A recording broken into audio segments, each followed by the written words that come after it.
હું છું અંકુર સમાચારની શરૂઆત કરીએ તો અરવલ્લીના મેઘરજ પાસે અકસ્માતમાં બાઇક ચાલક કિશોરનું મોત થયું છે તો રોડ ઉપર પશુ વચ્ચે આવી જતા બ્રેક લગાવી હતી અને અચાનક બ્રેક લગાવતા યુવક ઉછળીને રોડ પર પડ્યો હતો તો પાછળથી આવતા ટ્રેક્ટર નીચે આવી જતા આ યુવકનું મોત થયું છે અરવલ્લીના મેઘરજ પાસે એક યુવકનું મોત થયું છે બાઇક પાછળ આવતા ટ્રેક્ટર નીચે આવી જતા યુવકનું મોત થયું છે મેઘરજ પાસે અકસ્માતમાં એક બાઇક ચાલક કિશોરનું મોત અચાનક બ્રેક લગાવતા યુવક ઉછળીને રોડ પર પડ્યો હતો માહિતી મળી રહી છે કે રસ્તાની વચ્ચે પશુ આવી જતા આ કિશોરે પોતાની બાઇકને બ્રેક લગાવી હતી પરંતુ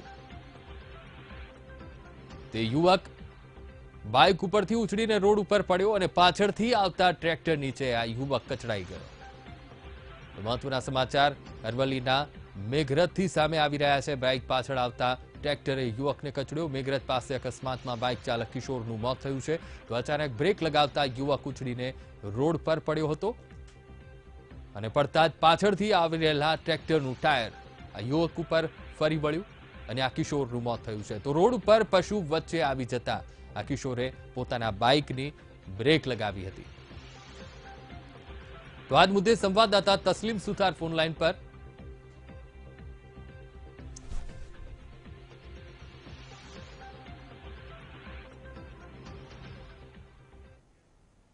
અન્ય મહત્વના સમાચાર પ્રાપ્ત થઈ રહ્યા છે ખાસ કરીને વાત કરવામાં આવે એબીસી બિલને રાષ્ટ્રપતિએ મંજૂરી આપી દીધી છે તો એબીસી બિલને રાષ્ટ્રપતિની મંજૂરી લોકસભામાં આ બિલ સર્વાનુમતે પાસ થયું રાજ્યસભામાંથી પણ આ બિલને મંજૂરી મળી ગઈ ત્યારે રાષ્ટ્રપતિને આ બિલની મંજૂરી માટે મોકલવામાં આવ્યું હતું ત્યારે એબીસી બિલને રાષ્ટ્રપતિએ પણ મંજૂરીની મહોર મારી દીધી છે તો 10% અનામત આર્થિક અનામત બિલને મંજૂરીની મહોર વાગી ગઈ છે રાષ્ટ્રપતિની તો કહી શકાય કે લોકસભામાં પણ એક વિસ્તૃત ચર્ચા બાદ એબીસી બિલને પાસ કરવામાં આવ્યું હતું રાજ્યસભામાંથી પણ પાસ થઈ ગયું અને જ્યારે રાષ્ટ્રપતિ પાસે મોકલવામાં આવ્યું હતું આ બિલને ત્યારે એબીસી બિલને રાષ્ટ્રપતિએ પણ મંજૂરીની મહોર મારી દીધી છે તો એબીસી બિલને રાષ્ટ્રપતિની મંજૂરી જણાવી દઈએ લોકસભા તેમજ રાજ્યસભામાંથી પણ આ એબીસી બિલને મંજૂરી મળી હતી ત્યારબાદ પાસ થઈ ગયું હતું અને રાષ્ટ્રપતિને આ બિલ માટે આજ મુદ્દે bureau chief Devsinh Barad phone line પર જી દેવસિંહ એબીસી બિલને રાષ્ટ્રપતિની મંજૂરીની મહોર મળી ગઈ છે શું વિગતો પ્રાપ્ત થઈ રહી છે રામનાથ કોવિંદે મંજૂરી આપી દીધી છે એટલે કે હવે એક અઠવાડિયા બાદ આ જે છે કાયદો છે એ કાયદાને કેવી રીતે અમલ કરવો એનું સરકાર નક્કી કરશે રાજ્ય અને કેન્દ્ર સરકાર બંને પોતપોતાના એરિયા મુજબ નક્કી કરશે એટલે હવે સત્તાવાર રીતે કાયદો જે છે કાયદાને સત્તાવાર મંજૂરી મળી ચૂકી છે એનો મતલબ એ છે કે હવે દેશની અંદર 10% અનામત આર્થિક અનામત લાગુ પડશે અને આર્થિક રીતે નબળા જે વર્ગ છે એને અનામતનો લાભ મળશે અગાઉ રાજ્યસભાની અંદર અને લોકસભાની અંદર બંને જગ્યાએ બંને સદનની અંદર આ બિલ પસાર કરવામાં આવ્યું હતું આ બિલ છે એ કોઈ પણ વિના અવરોધે પસાર થયું હતું લગભગ લોકસભાની અંદર ત્રણ જ મતદારો એવા હતા એટલે કે 3 સાંસદોએ વિરોધ કર્યો હતો સાથે સાથે રાજ્યસભાની અંદર 7 કે 8 જેટલા સાંસદો હતા એને જ વિરોધ કર્યો હતો બાકી સર્વસંમતિથી એટલે કે કોઈ પણ પ્રકારના કોલાહલ વગર આ બિલ પસાર થયું હતું એનો મતલબ સાફ છે કે તમામ પક્ષો છે આ બિલની તરફેણમાં હતા હવે આ બિલ પાસ થયું છે અને અંતિમ રૂપ પણ આપી દેવામાં આવ્યું છે મતલબ કે હવે જે અનામત છે આર્થિક અનામત છે મળશે આમ આ બિલ જે છે નરેન્દ્ર મોદી માટે કેટલું અસરકારક રહેશે અને 2019ની ચૂંટણીની અંદર એ કેટલો ફાયદો કરાવશે એની ઉપર સૌની નજર છે જી બિલકુલ દેવસિંહ સમગ્ર માહિતી સાથે જોડાવા બદલ આપનો આભાર તો સમણોને 10% આર્થિક અનામતને રાષ્ટ્રપતિની મંજૂરી આર્થિક અનામતને રાષ્ટ્રપતિએ મંજૂરી આપી દીધી છે તો રાષ્ટ્રપતિએ મંજૂરી આપતા હવે આ બિલ કાયદો બન્યો છે એક અઠવાડિયામાં કાયદાને અંતિમ રૂપ આપવામાં આવશે એબીસી બિલને રાષ્ટ્રપતિની મંજૂરી મળી ગઈ છે રાષ્ટ્રપતિએ મંજૂરી આપતા બિલ હવે કાયદો બન્યો છે એક અઠવાડિયામાં કાયદાને અંતિમ રૂપ આપવામાં આવશે તો જણાવી દઈએ એબીસી બિલને હવે રાષ્ટ્રપતિની પણ મંજૂરી મળી ગઈ છે સવર્ણને 10% આર્થિક અનામતને મંજૂરી મળી ગઈ છે આર્થિક અનામતને રાષ્ટ્રપતિએ મંજૂરી આપી દીધી છે જણાવી દઈએ કે સંસદના બંને ગૃહોએ આ બિલ પાસ કર્યા બાદ રાષ્ટ્રપતિની મહોર માટે મોકલવામાં આવ્યું હતું, ત્યારે રાષ્ટ્રપતિએ પણ તેને મંજૂરીની મહોર મારી દીધી છે. સવર્ણોને 10% આર્થિક અનામતને રાષ્ટ્રપતિની મંજૂરીની મહોર. રાષ્ટ્રપતિએ આ મંજૂરી આપી દીધી છે આ બિલને. તો હવે આ બિલ કાયદો બનશે અને 1 અઠવાડિયામાં અંતિમ ઓપ આપવામાં આવશે.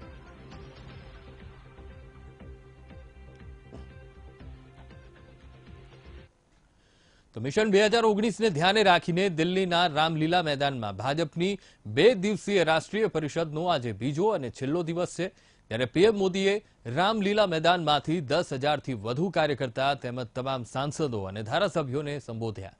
તો પીએમ મોદીએ કહ્યું કે ઇતિહાસમાં પ્રથમવાર એવી સરકાર બની છે જેના પર ભ્રષ્ટાચારનો આરોપ નથી અને અમે એ વાત પર ગર્વ કરીએ છીએ. સાથે જ કહ્યું કે સવર્ણો માટે અલગથી 10% આરક્ષણની વ્યવસ્થા કરવામાં આવી છે. પીએમએ કહ્યું કે પહેલા જે આરક્ષણ મળી રહ્યું હતું તેનો હક છીનવ્યા વિના 10% આરક્ષણની વ્યવસ્થા સવર્ણો માટે કરી છે. આવું કરવું જરૂરી હતું. જો કે આ મામલે કેટલાક લોકો ભ્રમ ફેલાવી રહ્યા છે અને આપણે તેમના પ્રયાસોને નિષ્ફળ કરવાના છે.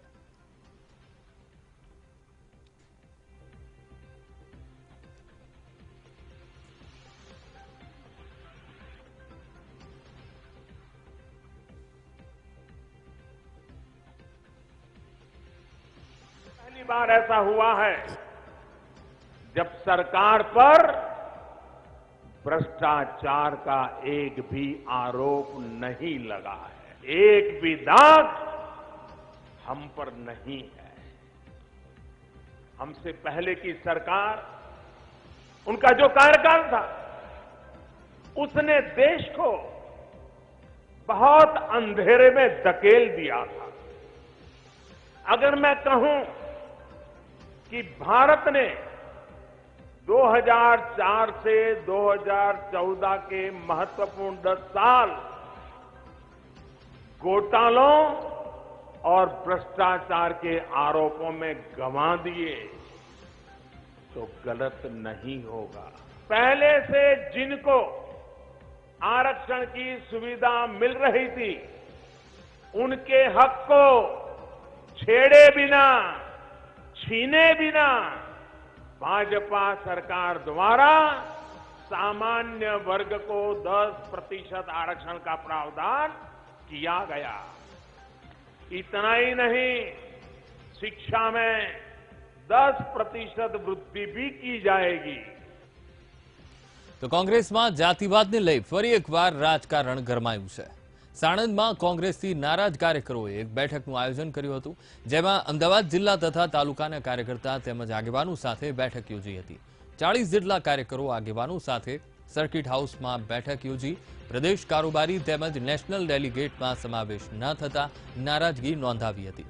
તો જિલ્લાના ક્ષત્રિય, ઠાકોર, કોળી તેમજ એસસી, એસટી અને ઓબીસીને પ્રાધાન્ય ન આપતા હોવાને કારણે કાર્યકરો સહિત આગેવાનોએ નારાજગી વ્યક્ત કરી હતી અને આગામી દિવસોમાં મહાસંમેલન યોજવા અંગે પણ નિર્ણય લીધો હતો.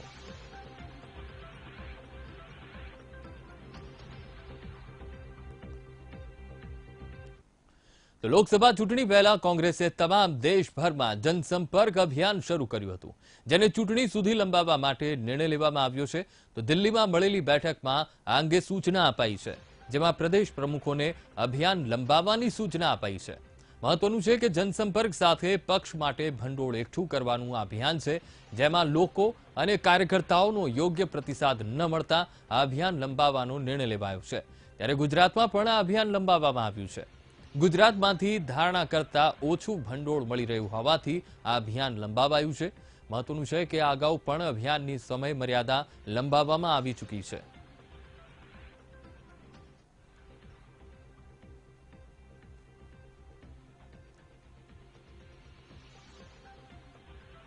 તો લોકરક્ષક દળ પરીક્ષા મામલે ઓડિયો ક્લિપ વાયરલ થઈ છે. ઓડિયોમાં વિકાસ સહાયના પીએ સાથેની વાતચીત સામે આવી રહી છે. અરવલ્લીના કીર્તિ પટેલે સહાયના પીએ સાથે વાત કરી હોવાની ઓડિયો ક્લિપ વાયરલ થઈ છે. તો 6 જાન્યુઆરીએ થયેલી પરીક્ષામાં ક્ષતિઓ અંગે ઓડિયોમાં કબૂલાત કરી છે. તો 2 ડિસેમ્બરે પરીક્ષા રદ થતા વિકાસ સહાય સ્ટ્રેસમાં હોવાનું તેમના પીએ કહી રહ્યા છે. તો 6 જાન્યુઆરીએ ફરીથી લેવાયેલી પરીક્ષા ઉતાવળમાં લેવાઈ હોવાનો પણ વાતમાં ઉલ્લેખ કરાયો છે અને ઉતાવળને કારણે જ બારકોડ લગાવવાનું રહી ગયું હોઈ શકે તેમ તેમનું કહેવું છે.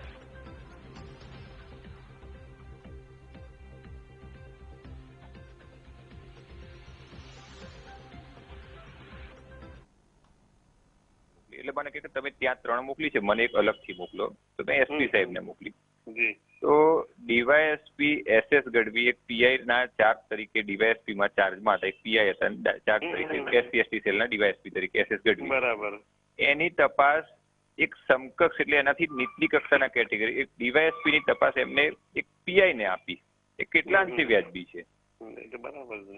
હવે આ તો ખરેખર ડીવાયએસપી ની તપાસ જો પીઆઈ કરે તો અંડર પ્રેશરમાં તપાસ ચાલે ને? ના, એ તો સીધી જ વાત છે. અને અંડર પ્રેશરમાં તપાસ ચાલે તો એનો અર્થ શું નીકળે? કઈ ના નીકળે. કઈ ના નીકળે સાહેબ. એટલે એવું હોય તો સહાય સાહેબ નંબર આપો, હું સહાય સાહેબને પણ પૂછું કે ભાઈ આ તપાસ કેમ નથી થતી એમ. સાહેબ અમારાથી એ રીતે ના થાય નંબર. ના પણ તમે મારા વતીથી તમે એક રિમાઇન્ડર મોકલો ને સાહેબ.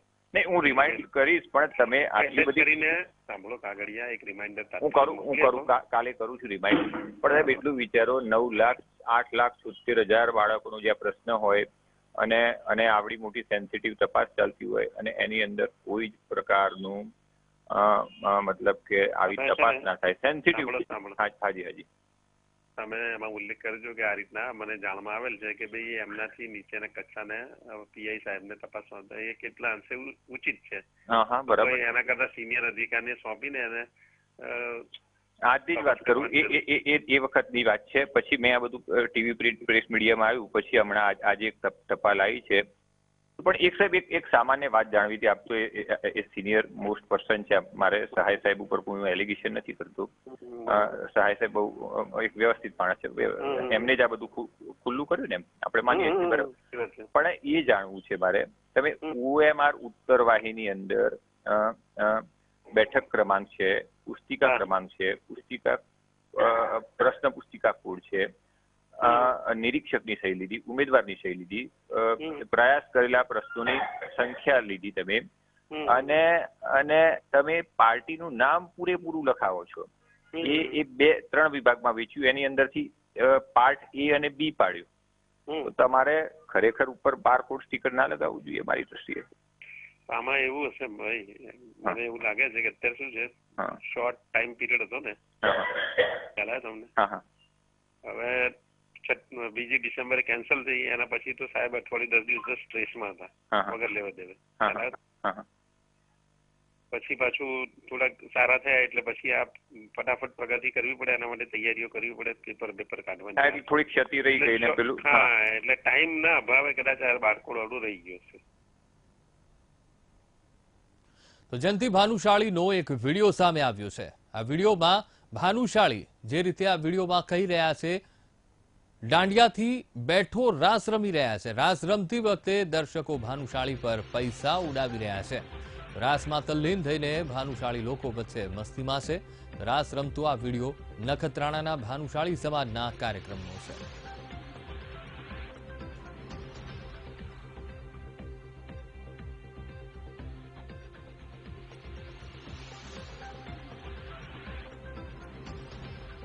તો જયંતિ ભાનુશાળીના પરિવારને પોલીસ પ્રોટેક્શન ફાળવવામાં આવ્યું છે. કચ્છ અને નરોડાના નિવાસસ્થાને પોલીસ પ્રોટેક્શન મળશે. તો ભાનુશાળીના પરિવારે પોલીસ સમક્ષ પ્રોટેક્શનની માંગ કરી હતી. પરિવારજનોએ ધમકી મળી રહી હોવા અંગે રજૂઆત કરી હતી.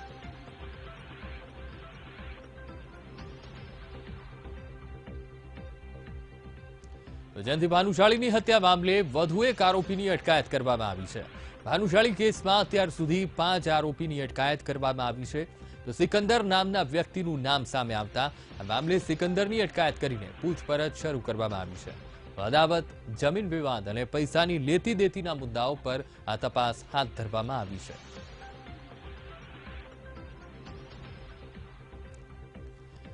જયંતિ ભાનુશાળી હત્યા કેસમાં તપાસ એજન્સીઓમાં પણ ખેંચતાણ ચાલી રહી છે. કેસને ઉકેલવા માટે તપાસ એજન્સીઓમાં અંદરો-અંદર ખેંચતાણ થઈ રહી છે. એસઆઈટી સહિતની તપાસ એજન્સીઓ ડિટેક્શનને લઈને અંદરો-અંદર ઈર્ષ્યાની ભાવના ફેલાઈ છે. તો કેસમાં નિવેદન લેવા સિવાય એસઆઈટીની કોઈ કામગીરી રહી નથી. તો અધિકારીઓ પણ આરોપીઓ બાબતે એકબીજાને ખો આપી રહ્યા છે.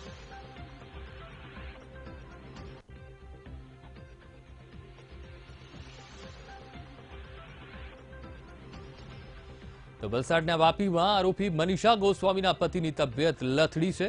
મનીષાના પતિ ગજુ ગોસ્વામીને સારવાર અર્થે હોસ્પિટલમાં ખસેડવામાં આવ્યો છે. તો ગજુ ગોસ્વામીને વાપીની હોસ્પિટલમાં દાખલ કરાયો છે. મહત્વનું છે કે મનીષા ગોસ્વામીની ધરપકડ કરવામાં આવી છે.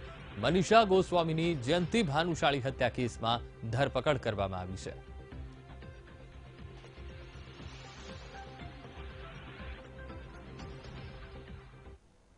ભાનુશાલીની હત્યાનો મામલે જે રીતે નવા વળાંક આવી રહ્યા છે ને જે રીતે સમાચાર મળી રહ્યા છે કે તેમાં મુખ્ય નામ મનીષા ગોસ્વામીનું આવી રહ્યું છે. અત્યારે જે રીતે આપ જોઈ રહ્યા છો કે આ મનીષા વાપીની જે હોસ્પિટલ આવેલી છે જીવનદીપ હોસ્પિટલમાં મનીષાના જે પતિ છે ગજુ ગોસ્વામી તેને અહીંયા સારવાર માટે લાવવામાં આવ્યા હતા અને જે રીતે તેમની તબિયત લથડી હોય તેવા સમાચાર મળી રહ્યા છે. ને અત્યારે જે રીતે મીડિયા સાથે તેઓએ વાત કરવાનું ટાળ્યું છે, પરંતુ જે રીતે મનીષા ગોસ્વામીનું અત્યારે આરોપી તરીકે નામ ખુલી ગયું છે અને ટૂંક જ સમયમાં કોઈ નવા ધડાકા થાય અને નવા કોઈ સમાચાર મળે તેવી શક્યતા જોવાઈ રહી છે. અત્યારે હાલ જે પરિવાર છે તે ભારે ચિંતિત જોવા મળી રહ્યા છે અને પતિની તબિયત પણ લથડી હતી.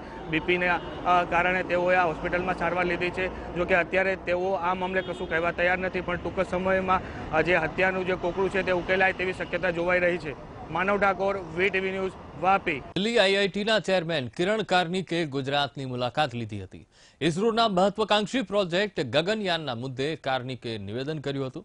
તેમણે જણાવ્યું હતું કે ગગનયાન ભારતનો યુનિક પ્રોજેક્ટ છે. ચીનની જેમ યાનનું ખાસ જગ્યાએ ઉતરાણ થશે. અન્ય વિકસિત દેશોની સરખામણીએ આ નવીનતમ પ્રયોગ હશે. ઓછા નાણાકીય ભંડોળમાં પ્રોજેક્ટ તૈયાર થઈ રહ્યો છે. તો સંશોધન ક્ષેત્રમાં નાણાં ભંડોળ ઓછું ફળવાય છે. તો કુલ જીડીપીના 1% બજેટ પણ ફાળવવામાં આવતું નથી. દેશની અન્ય પ્રાથમિકતા સમજી શકાય, પરંતુ સંશોધન પણ જરૂરી છે.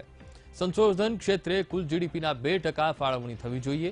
સરકાર આગામી 5 વર્ષ સંશોધનને પ્રાધાન્ય આપે તેવી જાણકારી આપી હતી. કિરણ કાર્નિક ઇસરો સાથે 20 વર્ષ કામ કરી ચૂક્યા છે. તેમજ તેઓ પીએમની એડવાઇઝરી કમિટીના સભ્ય રહી ચૂક્યા છે.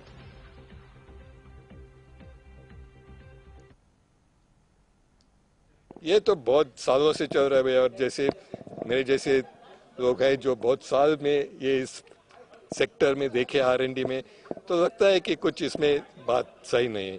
अभी तक हमारा जीडीपी के अगर प्रमाण में देखा जाए तो 1% भी नहीं जाता है, यानी 100 में 1 रुपया भी R&D में नहीं जा रहा है और बाकी देशों में बहुत ज़्यादा जा रहा है. इसलिए बहुत लोग पूछते हैं कि हम पीछे क्यों रह गए 1-2 सेक्टर छोड़ के. इसलिए कि R&D में बहुत कम खर्च हो रहा है. इसमें बहुत ज़्यादा ध्यान देना चाहिए. देश में बहुत सारे बाकी प्रायोरिटी है, मैं जानता हूँ, लेकिन ये R&D है जो ये जनरेशन के लिए, फ्यूचर जनरेशन के लिए भी है. जैसे हमारे बच्चों के लिए है, तो R&D आप नहीं करेंगे तो फिर बहुत ही उनको प्रॉब्लम होगा फ्यूचर में. તો વીએસ હોસ્પિટલ બચાવ અભિયાન અંતર્ગત કોંગ્રેસે ફરી એકવાર વિરોધ નોંધાવ્યો છે. કોચરબ આશ્રમથી વીએસ હોસ્પિટલ સુધી કોંગ્રેસના કાર્યકરો તેમજ નેતાઓએ એક રેલીનું આયોજન કર્યું અને કાળા વસ્ત્રો પહેરીને આયોજન કરવામાં આવ્યું હતું. મહત્વનું છે કે વીએસ હોસ્પિટલમાં 1155 પથારીની સુવિધા હોવા છતાં તંત્રએ 500 પથારીની વ્યવસ્થા રાખવાનો નિર્ણય કરતા કોંગ્રેસે ફરી એક વખત વીએસ હોસ્પિટલ બચાવ અભિયાન શરૂ કર્યું છે.